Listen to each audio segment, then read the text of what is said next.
کہ اللہ پاک آپ کو جانوروں کی بولی سمجھنے کا ہنر، کل ہمارے آقا کا گھوڑا مر جائے گا، اللہ پاک نے غوث پاک کی دعا قبول کر لی تھی، کل ہمارے آقا کا غلام بیمار پڑے گا اور رات کو مر جائے گا، مجھے جانوروں کی زبان سکھا دیجئے، تمہاری موت واقعہ ہونا اٹل ہے۔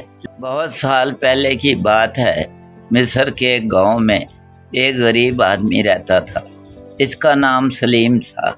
سلیم سارا دن محنت مزدوری کرتا اور اپنے بیوی بچوں کا پیٹ پالتا تھا۔ سلیم روز صبح گھر سے گھوڑے پر سوار ہو کر شہر نکل جاتا، کوئی کام ملتا تو کر لیتا اور شام کو واپس اپنے گھر آ جاتا۔ شہر کا راستہ جنگل سے ہو کر گزرتا تھا۔ جنگل میں ایک بزرگ تھے جو ہر وقت عبادت میں مصروف رہتے۔ سلیم اکثر ان کے قریب سے گزرتا تھا۔ ایک دن سلیم سارا دن شہر میں پھرتا رہا مگر اسے کوئی کام نہ ملا۔ سلیم پریشانی کے عالم میں گھر واپس آ رہا تھا اور سوچ رہا تھا کہ بچوں کے کھانے کا انتظام کہاں سے کرے۔ اسی پریشانی کے عالم میں اس کا گزر جنگل سے ہوا۔ بزرگ نے اسے پریشان دیکھا تو اسے اپنے پاس بلایا اور پوچھا کہ وہ کیوں پریشان ہے۔ سلیم کی آنکھوں میں آنسو بھر آئے اور اس نے سارا ماجرا بزرگ کو کہہ سنایا اور کہا کہ وہ اس کے لیے دعا کریں۔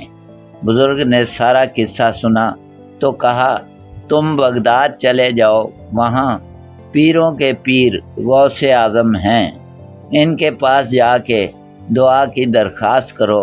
اور جنگل میں ایک جگہ بتائی جہاں ایک درخت تھا، وہاں سے بچوں کے لیے پھل توڑو اور بیوی بچوں کا پیٹ بھرو۔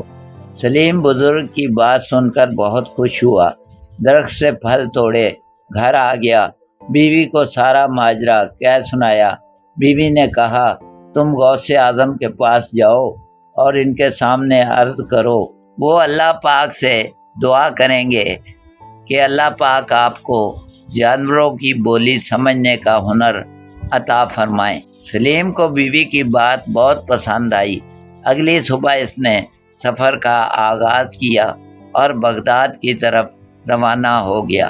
سارا دن بھوکا پیاسا سفر کرنے کے بعد وہ پیر غوث اعظم کے پاس پہنچا اور عرض کی کہ اے اللہ کے ولی، مجھے جانوروں کی زبان سکھا دیجئے، ہو سکتا ہے کہ میں حیوانات اور درندوں کی زبان سیکھ کر اللہ تعالیٰ کے دین میں کوئی عبرت حاصل کروں، کیونکہ میرے خیال میں انسانوں کی تمام باتیں تو دنیا داری کی ہیں، ہو سکتا ہے جانوروں کی باتوں کا کوئی اور معمول ہو اور آخرت کے بارے میں ہوں، مجھے یہ زبانیں سیکھنے کا بہت ہی شوق ہے۔ غوث اعظم نے فرمایا اے انسان، تجھے شیطان نے بہکایا ہے، تیرا یہ شوق ٹھیک نہیں ہے۔ وہ نوجوان کہنے لگا آپ اس وقت اللہ تعالیٰ کے نائب ہیں، اگر آپ مجھے جانوروں کی زبانیں نہیں سکھائیں گے تو میں مایوس ہو جاؤں گا، آپ مجھے سکھا دیں، آپ کا اس میں کیا نقصان ہے۔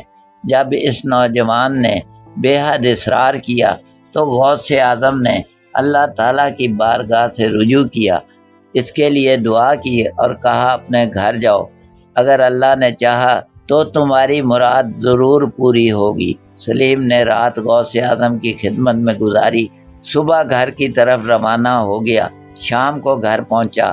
اس نے اپنے گھر میں ایک کتا اور ایک مرغ پال رکھا تھا۔ کتا اور مرغ آپس میں باتیں کر رہے تھے، ہمارے آقا کے حالات بہت خراب ہیں، ہمیں بھی کھانے کو بمشکل ملتا ہے۔ مرغ نے کہا کاش میں آقا کو بتا سکتا کہ جنگل میں فلاں درخت کے نیچے خزانہ دفن ہے۔ اللہ پاک نے غوث پاک کی دعا قبول کر لی تھی۔ سلیم سارا ماجرا سن چکا تھا۔ اس نے جنگل میں جا کے خزانہ نکالا، بازار میں بیچ کر سلیم کے دن پھر گئے۔ اس نے گھر میں کام کے لیے غلام خرید لیے اور ہنسی خوشی رہنے لگا۔ ایک دن صبح کے وقت سلیم مرغ اور کتے کی گفتگو سن رہا تھا۔ اس کی بیوی نے کھانا کھانے کے بعد دسترخوان کو جھاڑا اور اس میں سے روٹی کا ایک چھوٹا سا ٹکڑا زمین پر گرا۔ مرغ اور کتا دونوں اس روٹی کے ٹکڑے پر جھپٹے، مگر مرغ اس کو اچک کر لے گیا۔ کتے نے مرغ سے کہا، اے ظالم، تو نے مجھ پر ظلم کیا۔ تو گندم کا گرا پڑا دانہ بھی کھا سکتا ہے، جبکہ میں زمین پر گرا پڑا گندم کا دانہ نہیں کھا سکتا۔ یہ روٹی کا ٹکڑا جو کہ میری خوراک ہے، اس کو بھی تو نے اچک کر کھا لیا ہے۔ یہ ٹکڑا مجھے کھا لینے دیتے تو تمہارا کیا جاتا؟ اب پتہ نہیں مجھے کھانے کو کچھ ملے یا نہ ملے، بھوک سے میرا برا حال ہوا جا رہا ہے۔ مرغ نے کتے کی بات سنی تو کہنے لگا، چپ ہو جا، غم نہ کر، اللہ تعالیٰ اس سے بہتر تجھے کھانے کو خوراک دے گا۔ کل ہمارے آقا کا گھوڑا مر جائے گا، تم پیٹ بھر کے اس کا گوشت کھا لینا۔ سلیم نے جب یہ سنا تو اسی وقت گھوڑا بازار لے جا کر فروخت کر دیا۔ وہ گھوڑا دوسرے دن مر گیا، مگر سلیم نقصان سے بچ گیا۔ مرغ بیچارہ کتے کے سامنے شرمندہ ہوا۔ کتے نے مرغ سے شکایت کرتے ہوئے کہا، اے مرغ، تو کس قدر چالاک اور جھوٹا ہے۔ وہ گھوڑے کے بارے میں تم نے کہا تھا کل مرے گا اور تم اس کا گوشت جی پر کر کھانا، وہ کہاں ہے؟ مرغ بولا، میں جھوٹ نہیں کہتا تھا، ہمارے آقا نے اپنا گھوڑا دوسری جگہ فروخت کر دیا اور وہ وہاں جا کر مر گیا۔ اس طرح ہمارا آقا نقصان سے بچ گیا اور اس نے اپنی بلا دوسروں کے سر ٹال دی۔ لیکن کل ہمارے آقا کا خچر مرے گا اور تمہاری عید ہو جائے گی، پیٹ بھر کے گوشت کھا لینا۔ سلیم نے مرغ کی یہ بات سنی تو فوراً خچر کو بھی فروخت کر دیا۔ اس طرح اس نقصان سے بھی بچ گیا۔ اگلے دن کتے نے مرغ سے شکوہ کرتے ہوئے کہا، اے جھوٹوں کے سردار، آخر کب تک جھوٹ بولتا رہے گا؟ مرغ کہنے لگا، فکر نہ کر، کل ہمارے آقا کا غلام بیمار پڑے گا اور رات کو مر جائے گا۔ اس کے رشتہ دار اس کے مرنے پر کتوں اور مانگنے والوں کو روٹیاں دیں گے، تجھے بھی کچھ کھانے کو مل ہی جائے گا۔ جب سلیم نے یہ سنا تو اسی وقت غلام کو فروخت کر ڈالا اور نقصان سے بچ گیا۔ دل میں بڑا خوش ہوتا تھا کہ میں تھوڑے ہی دنوں میں 3 بڑے بڑے نقصانات سے بچ گیا۔ جب سے میں نے جانوروں کی بولیاں سیکھی ہیں، مجھے تو فائدہ ہی فائدہ ہو رہا ہے۔ جب اگلا دن آیا تو کتے نے پھر مرغ سے کہا، اے بکواسی مرغ، تیرے پاس جھوٹ کے علاوہ بھی کوئی بات ہے؟ مرغ کہنے لگا، جھوٹ بولنا ہماری خصلت میں نہیں ہے، ہم مرغ تو مؤذن کی طرح سچ بولنے والے ہیں۔ ہمارے آقا کا غلام مر تو گیا، لیکن خریدار کے پاس جا کر مرا اور نقصان خریدار کا ہوا۔ لیکن ہمارا آقا ہے بڑا بیوقوف جو اپنی بلا دوسروں کے سر ڈال رہا ہے۔ اس نے گھوڑا فروخت کر دیا اور وہ گھوڑا خریدار کے پاس جا کر مر گیا۔ پھر اس نے خچر کو بھی بیچ دیا اور وہ بھی خریدار کے گھر جا کر مر گیا۔ اسی طرح اس نے اپنا مال بچا لیا، حالانکہ ایک نقصان بہت سے نقصانات کا دفعہ ہوتا ہے۔ اگر آقا کا گھوڑا اور خچر اسی گھر میں مرتے تو ہمارے آقا کی جان کا فدیہ ہوتے، کیونکہ مال اگر انسان کی جان پر قربان ہو جائے تو وہ نقصان نہیں ہے بلکہ نفع ہی نفع ہے۔ لیکن ہمارے آقا نے اپنی جان پر بلا ڈال کر اپنے مال کو بچایا ہے اور سخت گھاٹے کا سودا کیا ہے۔